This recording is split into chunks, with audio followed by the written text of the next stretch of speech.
By the time you watch this, I'll have left Pocket Gamer. As I write the script for this video, it's my final day, and whenever an era of one's life comes to an end, it's a good opportunity to reflect. I started my career in games criticism back in 2008 when I founded my still active games podcast over at InRetrospectPodcast.com. Pretty soon I was freelancing for other outlets. By 2011 I was writing for Pocket Gamer and then doing videos for you, the AppSpy community. Coincidentally, back when I started thinking very seriously about games, a whole new platform was emerging that, certainly in my mind, has changed the face of the games industry forever. Mobile gaming. The iPhone 3G and the App Store launched in 2008, and video games have never quite been the same since. Of course, mobile gaming was around way before the iPhone. I have fond memories of playing Snake on my Nokia 3310 and enviously wishing I had a feature phone as I watched daytime TV commercials for Java-based mobile games. But games on mobile, until the App Store, hadn't been taken very seriously and were seen as disposable rather than anything especially meaningful or worthy of investment.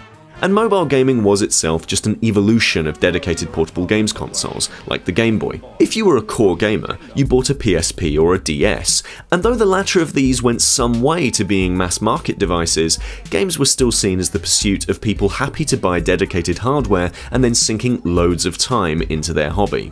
But touchscreen gaming changed all that.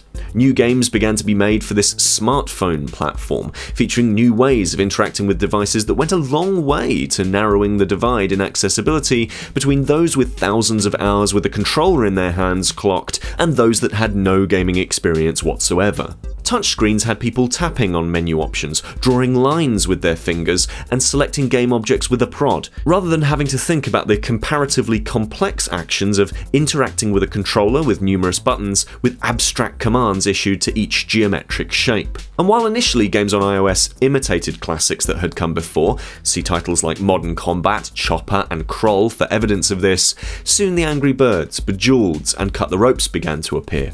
Gameplay on mobile wasn't just the gritty first and third person shooters dominating the console and PC charts, it was easily accessible puzzle games, fast-paced arcade-centric score chasers, adventure games, strategy titles, and other genres increasingly ignored by other platforms but seemingly still very popular with a large chunk of the population. In addition, characters on mobile weren't all grizzled white males with assault rifles.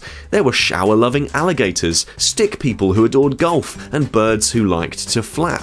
This more diverse range of characters was not only really refreshing, especially for those that grew up with old school game heroes like Terra, Dizzy, and Tiki, but was also more inclusive and welcoming to a wider range of people across more demographics of age and gender. Couple this with the fact that you no longer had to buy a dedicated device to play games on, because your gaming machine was also your telephone, web browser, camera, and MP3 player, and it's no wonder that mobile started including more people in games than ever before. And I think that that's what's most important about games today, and what I've been most excited to see happen throughout the course of my career covering them. Games are now more inclusive than ever before. More people play them, more people love them, and there are more ideas about what games can be. There's still more than enough to keep the original gaming crowd happy, your XCOMs, your Call of Champions, your World of Tanks Blitzes, but now there are games that are a little less intensely hardcore for your weekend gamers, like Wrestling and Clash of Clans and True Skate. Now there are games for an audience that previously wasn't interested in games at all. Threes, Candy Crush Saga, and Crossy Road. And the sheer number of people playing on mobile has helped more experimental games that push the boundaries of the medium find a home.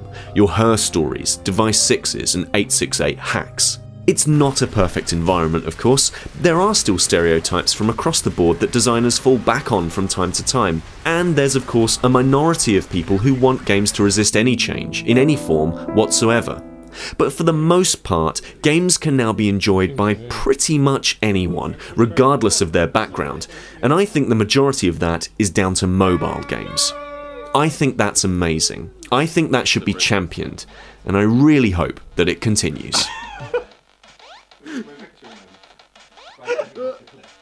Oh, yes!